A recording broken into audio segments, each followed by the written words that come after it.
দেখতে পাচ্ছেন গাজীপুরে ছাত্রদের উপর যে হামলা চালানো হয়েছে সে হামলার প্রতিবাদে আমরা দেখছি সারা দেশের মতো বন্দরনগরী চট্টগ্রামেও কিন্তু প্রেস ক্লাবের সামনে বৈষম্য বিরোধী ছাত্র আন্দোলনে যারা শিক্ষার্থীরা আছেন তারা এখানে বিক্ষোভ শুরু করেছেন।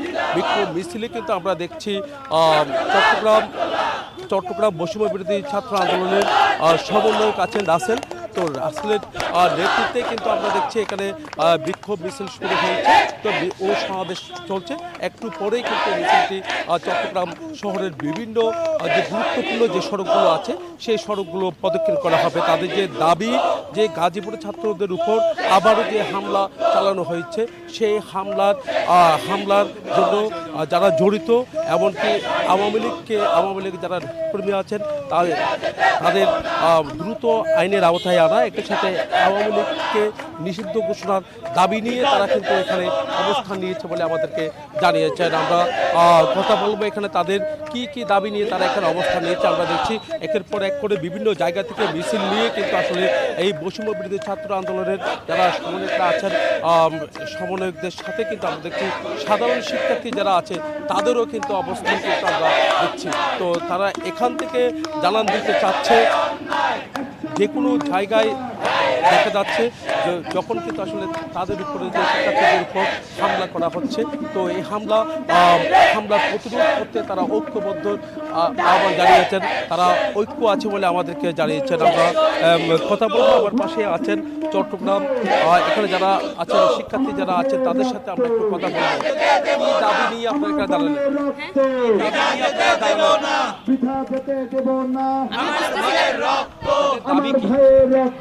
দাবি হচ্ছে এই যে গাজীপুরে যে হামলাটা হয়েছে, এই যারা হামলা করছে আমি দোষর, এদের বিচার আমরা দাবি করছি এবং দেশে যে আমি সন্ত্রাসী আছে এদেরকে দ্রুত আইনের আওতায় আনা হবে। দেখতে পাচ্ছেন চট্টগ্রাম বৈষম্য আন্দোলনের যাদের নেতৃত্বে হয়েছে, গণ-অভ্যুত্থানের শেখ হাসিনার পতন হয়েছে, শেখ হাসিনার সরকারের পতন হয়েছে, রাসেল আছেন। আমরা একটু যুবলীগের হায়নারা হুঁশিয়ার সাবধান, আওয়ামী লীগের ঠিকানা, আওয়ামী লীগের ঠিকানা, সন্ত্রাসীদের ঠিকানা, সন্ত্রাসীদের ঠিকানা, সন্ত্রাসীদের ঠিকানা, আবু সাইদ মুগ্ধ, আবু সাইদ মুগ্ধ। কি দাবি নিয়ে আপনারা এখানে দাঁড়ালেন?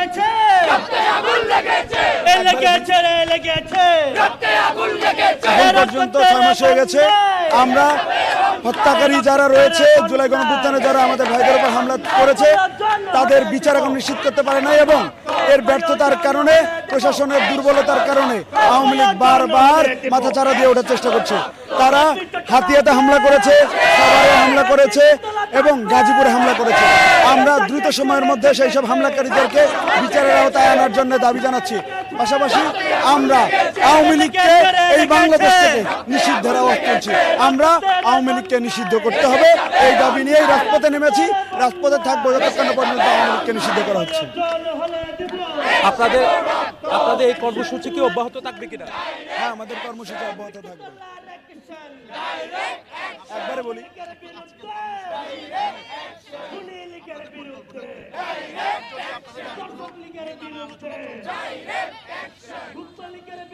দেখেন আওয়ামী লীগ বারবার ধৃষ্টতা দেখাচ্ছে, এই প্রশাসন ব্যর্থ হয়েছে, এই অন্তর্বর্তীকালীন সরকারের স্বরাষ্ট্র এবং আইন উপদেষ্টা বারবার ব্যর্থ হচ্ছে। আমরা আমাদের জায়গা থেকে সেই সব সন্ত্রাসীদের বিচারের দাবিতে কয়েকদিন আগে অনশন করেছিলাম। তারা আমাদেরকে আশ্বস্ত করেছিল, কিন্তু এখন পর্যন্ত আমরা কোনো ফলপ্রসূ ইনিশিয়েটিভ দেখতে পারি নাই, ফলপ্রসূ কোনো পদক্ষেপ নিতে পারি নাই, যার ফলশ্রুতিতে তারা বারবার আমাদের ওপর হামলা করছে, আমাদের নিরস্ত্র ছাত্রদের উপর হামলা করছে। আমরা আওয়াজ তুলছি এই আওয়ামী লীগকে, এই সন্ত্রাসী আওয়ামী লীগকে যারা বিগত 15-16 বছর এই বাংলাদেশকে ধ্বংস করে দিয়েছিল, সেই আওয়ামী লীগকে বাংলাদেশ থেকে নিষিদ্ধ করতে হবে। দেখতে পাচ্ছেন আমরা এত পর্যন্ত সমন্বয়কের সাথে কথা বলেছি, আমরা আরো কয়েকজনের সাথে একটু কথা বলার চেষ্টা করব। তো আপনার সাথে একটু এখানে প্রোগ্রাম শেষ করে মিছিল করব। আপনার সাথে একটু কথা বলতে চাচ্ছি। আপনাদের আপনার সাথে একটু কথা বলি। তো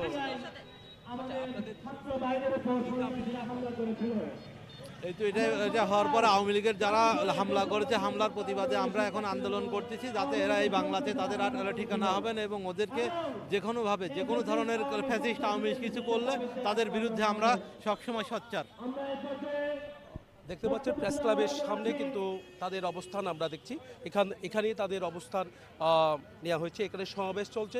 সমাবেশের পরপরই কিন্তু তারা এখান থেকে বিক্ষোভ মিছিল নিয়ে চট্টগ্রামের বিভিন্ন সড়ক কিন্তু প্রদক্ষিণ করার কথা রয়েছে বলে আমাদেরকে জানিয়েছেন। এখানে যারা নেতৃবৃন্দরা আছেন তাদের সাথে আমরা কথা বলার চেষ্টা করব। একে যারা আছেন আমরা আপনার সাথে একটু কথা বলতে চাচ্ছি।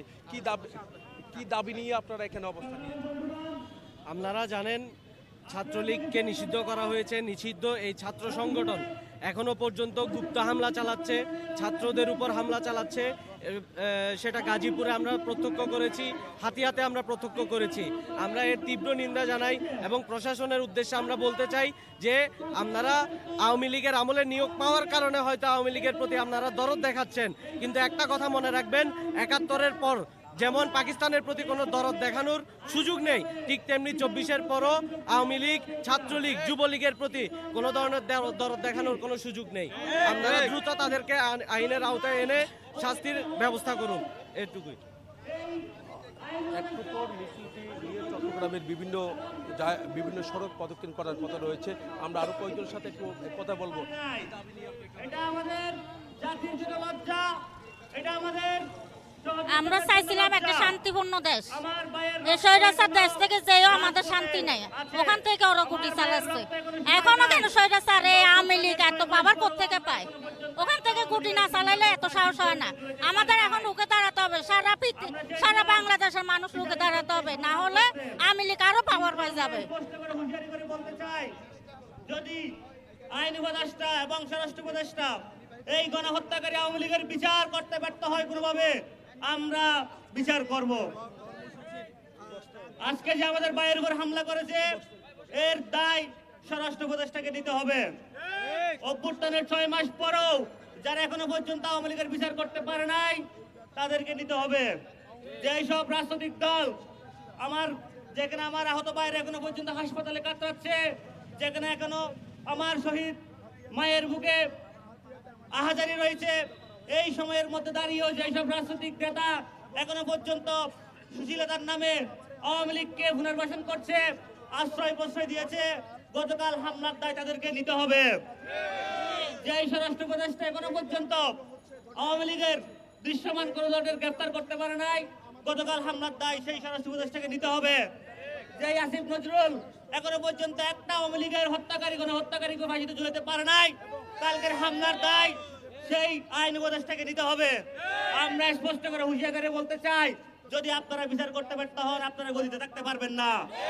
আমরা ছাত্র জনতা যেইভাবে রাজপথে নেমে এসেছি আমরা আবার নেমে আসবো। আমরা এই বাংলার বাড়িতে আওয়ামী লীগের বিচার করে ছাড়বো ইনশাআল্লাহ। আমরা এতক্ষণ ধরে দেখার চেষ্টা করছি যে তাদের একটু পর মিছিলটি বের করা হবে। সেই মিছিলটি চট্টগ্রামের বিভিন্ন সড়ক প্রদক্ষিণ করে আবার এখানে এসে তারা শেষ করবে বলে আমাদেরকে জানিয়েছেন। একটু আগে সমন্বয়ক রাসেল যেমনটা জানিয়েছেন যে তাদের যে কর্মসূচি সেই কর্মসূচি তারা অব্যাহত রাখবে বলে আমাদেরকে জানিয়েছেন।